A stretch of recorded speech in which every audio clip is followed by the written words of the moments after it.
The new update for pets and new heroes is now live in Call of Dragons, and there's some very important tips to know about how to upgrade your pets and how to release them, as well as a very weird change that is giving you insane value for the pet tokens. So we'll go right into it. Of course, for those of you who haven't seen yet, you can now go into your pets and upgrade their skill. So if you see right there, you can click and then you can upgrade the skills. It is obviously going to be quite expensive. You are going to need to have the skill on the pet itself. So if I want to make this a 2-star, I'm taking a 1-star pet, and I'm going to have 4 extra 1-star Pain Bloom in my inventory to then make this into a 2-star. So this is not going to be easy. You're going to need a lot of pets. And the thing is, when you are going to be catching pets like this, for example, and releasing them, there is a chance that you get one of the skill that is shown here, which is great. But when you're doing this, obviously 1 out of 3 chance of getting what you actually want, it is a pretty bad ratio, as you will most likely not get what you want and it is going to be wasted. So there is a big tip you can do here, which is going to be making it a 50-50, and that is going to be regenerating until you get this. So you are going from different skills. This is obviously 3 different skills, and then you can regenerate until you have a 2 choice like this. So I'm going to save it because obviously I don't care about losing the other skill. Now this means that once I release this pet, there's only 2 skills to choose from, so there's a 50% chance that I get the actual one. Now you can regenerate as much as you want. I've never seen lower than 2 skills, so I think 2 skills is the minimum you can have. If you do get a 1 skill, of course, they're going to be in the nature like this. They're just going to come with 1 skill. But in terms of regenerating skills, I don't think it goes lower than 2. So now if I do a release, there is obviously a 50% chance, and I did not get it, of course, so it's not great. It is what it is. At least my chances were better. And now when you have pets like this, of course, when you do release them, there is a 100% chance because there is no other skills to choose from. So that is great in that aspect. But for example, if I went on my older pets or the ones that I don't use anymore, like these guys, I could regenerate them until there's only 2 skills. And then when there's only 2 skills, then I would obviously release it and get a higher chance of getting what I want. Now you're going to need to have a lot of these talents in order to make 2-star talents on your pets. It is going to be a big grind. And not only that, but for example, if I want to have a 2-star extra talent to release to eventually get a 3 stars, well, for example, if this pet right here is a 2-star, even if I reroll all the skills, well, there's still a 50% chance that I don't get the 2-star skill that I worked on. So another really important tip here is going to be to keep pets like this. So pets that have nothing else but the 1 skill. So if I do make this Pain Bloom upgraded to level 2, then I can release this pet and I will 100% for sure get this Pain Bloom level 2 in my inventory, the same way that I'm gonna get it at level 1 right now if I did this.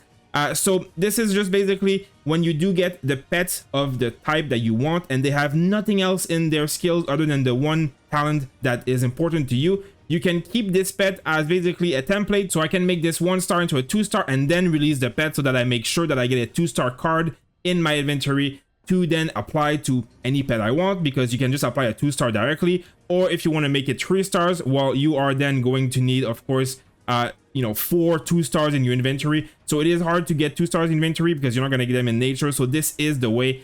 So really the biggest tip really is to, when you are releasing a pet, make sure to regenerate until you get 2 skills exactly like this. It goes from this to this, save, and then when you go to release it, you will be able to guarantee at least a, oh, there you go, I got the Pain Bloom, so I got at least a good shot here. And the other tip is to keep any pet that has only 1 of the talent, nothing else, because they're going to be very useful to build and then release to get the skill, as opposed to other ways where you're going to have to take a gamble, and you don't want to take a gamble when you're leveling up a skill, of course, especially not a talent.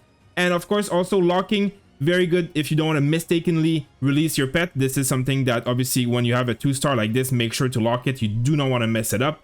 So this is the tips that I can give you about the pet releasing and the pet training. The new system, in my opinion, is amazing. It will allow us to at least have something to work on. I'm going to keep capturing these and keep, gathering these upgrades, and eventually I will have enough to make, a 2-star in here. So I'm going to collect a lot of 1-stars by, this is one example of the 1-stars, and other example is basically having a pet with no other talents and just this 1 Pain Bloom, and then leveling up to 1 star and then releasing the pet. So this is going to be how it works, and I really like the changes, but it is going to be a long grind. Now, my last tip that I saw here, this is something that is very weird. So when you do come here for the tokens, of course, back in the days, you would roll and you'd get basically nothing. But I don't know if this is intended or if it's bugged, but the epic gift chance is now at 27%, as opposed to, you know, like the other one down here, which is at 12%, and then this one is at 3%. So it doesn't really make sense. I think they're inversed. I think the green one is supposed to be at the top here and vice versa, because a 27% chance of getting these is pretty good. As you can see, this is a lot of 3-star abilities for your pets. So having a high chance of getting them, 27% is huge. Of course, you can get also all this other stuff that is not as useful, but it's pretty crazy. So if you have any saved up tokens right now, the value just seems incredible. We'll see with my rolls what I can get. Of course, I'm usually not very lucky, so as you can see, I'm not getting anything good. But it does seem like the chances of getting something 3 stars is much higher than it used to be, at least. So if you have better luck than me, I would recommend you use your tokens and everything you have right now, because I mean, the percentage is not going to get better than this, in my opinion. Now, if you need more of these tokens, of course, you know, you just do it daily in here by cleaning and stuff. But another thing you can do is come and give them gifts. So you can see you can give them up to 3 gifts a day. So when you do, you can see I'm getting some of these tokens. So, you know, try and give all your pets gifts as you can, and that way you will be at least able to get yourself more tokens. And if you give the big gifts like this, they obviously gain more tokens. So you see I got 40 tokens right now just from doing this, and then I can do a few more of these draws. Of course, I didn't get any luck. It is what it is, but I've seen a few people get 3-star skills like this morning.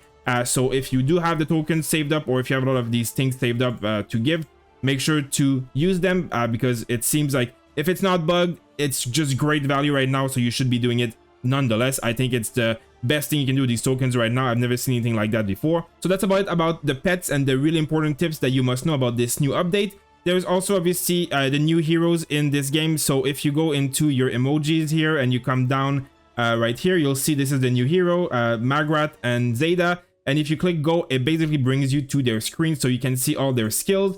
So I'm going to have an entire video dedicated to these 2 heroes coming out this weekend. We're going to talk about if they are going to be worth pulling for, but also the best pairings that these heroes are going to have and which ones you should go for if you're free to play, if you're well, how are they going to work. In my opinion, think Zeta is going to be absolutely insane, but I do not know if Magrat is going to be on the same level. She is a very different hero with variable healing, and this is going to be very interesting as it is a new mechanic. But from my Rise of Kingdom experience, healing on a hero seems to backfire more often than not. So we're going to have to obviously test them, but I'm going to talk about more details, exactly what I expect from these heroes in my next video. So make sure to subscribe. Thank you guys for watching, and I'll see you on the next video.